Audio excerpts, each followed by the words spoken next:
Hello, everyone. My name is Carla Risi, and today I will be talking about wrongful convictions due to the death penalty.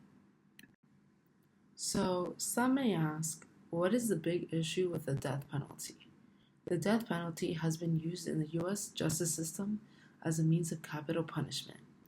But, just like with much other forms of punishment, it is not perfect. So, what is the difference with the death penalty? Well, once someone is executed and they turn out to be innocent, there is no bringing them back from the dead. This not only affects the wrongfully convicted inmate, but also their family and friends. This is an urgent matter that needs to be addressed so innocent people are no longer being put to death. Society may expect that the right science and technology is being used in order for fair trials to happen. Yet, there is a national issue in the US. If those on death row stay there indefinitely, about 4.1% would be exonerated. Those who are at greater levels of risk are those who experience racial bias, faulty DNA evidence, and the misconception that this is a deterrent of crime.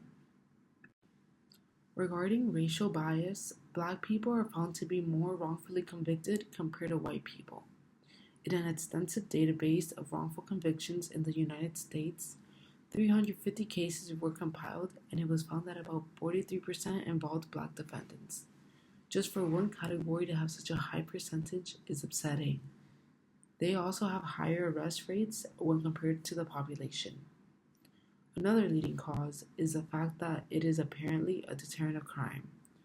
Not everyone responds to threat and punishment because there are people who are self-destructive or are not capable of responding to threats. This makes the deterrent argument useless while it contributes to the growing number of convicted innocent people. The National Registry of Exonerations, also known as the NRE, reports that 127 of 2,647 exonerations have occurred since 1989 on death row. The exact number of people who have been wrongfully convicted is not possible to estimate. This is a horrible thing because it becomes so difficult to be able to see the problem from how truly big it is. Currently, there are not enough necessary efforts to make the number of wrongfully executed people come down.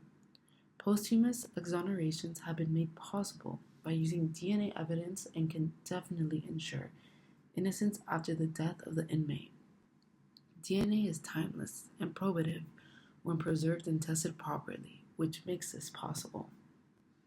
For example, in the 2009 Texas case of Timothy Cole, he was proved innocent and exonerated 10 years after his death, and this case was seen as a recommendation for a change in reform. There have also been states that have passed innocence legislations, which asks to provide a formal route where parties can request DNA testing, but for some reason cannot be used for formal exonerations of people that are currently alive and in prison. Innocence commissions, like the North Carolina Innocence Inquiry Commission, works with claims regarding innocence post-conviction. This organization can get hearings to help the inmates, but most organizations do not have this capability or enough funding.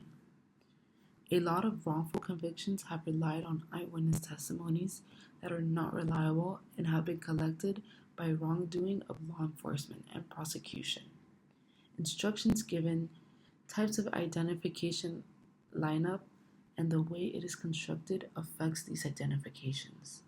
Since 1973, 69.2% of exonerations have been granted because of misconduct from law enforcement and the prosecution.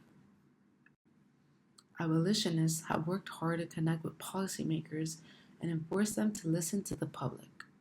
At the state level, there has been policy reform that give reasons for abolition. Life without parole is now more favored by the public in contrast to the death penalty because they have taken into account the arguments of racial discrimination, financial costs, and concerns with the victims' families. The public surveyed in August 1997 said that 60% of the public preferred the death penalty and 25% preferred life without parole. When compared to a survey conducted in 2019, it showed that 60% preferred life without parole and 36% preferred the death penalty. The majority of the public agrees with the fact that the death penalty should be abolished and replaced with life without parole. One policy option and a way to prevent wrongful convictions due to procedures before sentencing, like eyewitness testimony, is to try to improve the systemic reforms that happen at each step of the legal process. DNA testing is already being used posthumously and is helping get statistics and information of wrongful convictions and how they can possibly be prevented. This cannot be done if the innocence projects that do this as work do not have adequate funding to work. Besides, DNA testing should start being used to commute sentences of innocent inmates that are still alive, so there is hope for them to live a normal life again. Better law enforcement and prosecutorial processes is also needed, and those who are not fair should be held liable for their actions. Placing a system that punishes the people that allows injustices to happen may also help hinder officials from acting this way and can help justice be served. As mentioned before, the number of fatalities caused by wrongful death penalty convictions is undetermined and will probably not be determined ever. One of the few numbers research can be sure of is that if everyone who is on death row stays there, 4.1% of people would be found innocent.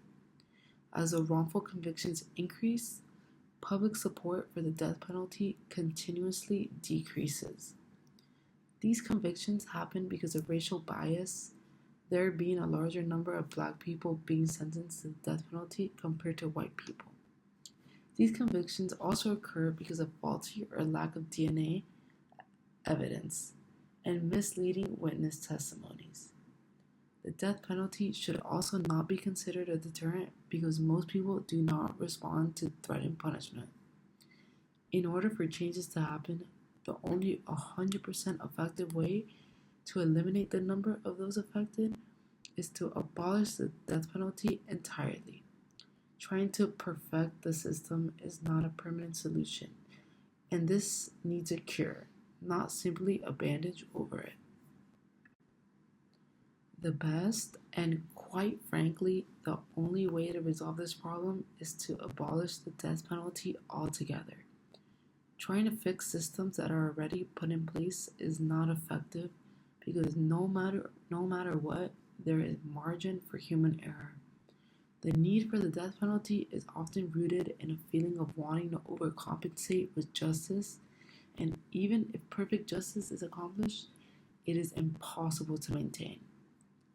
Getting rid of the death penalty would not affect governmental work greatly in its day-to-day operations.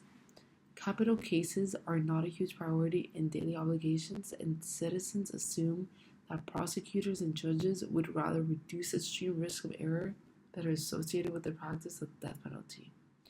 The public is more concerned with finding out that innocent people are being executed and would rather avoid this than try to find out if the method that is being used is perfect.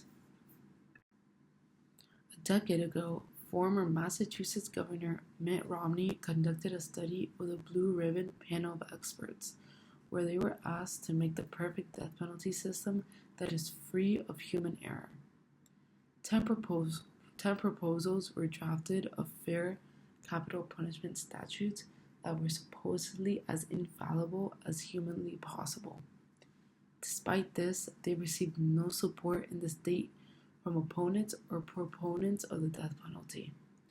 They also had no traction in modern legislative debates in the jurisdictions that still have the death penalty legalized.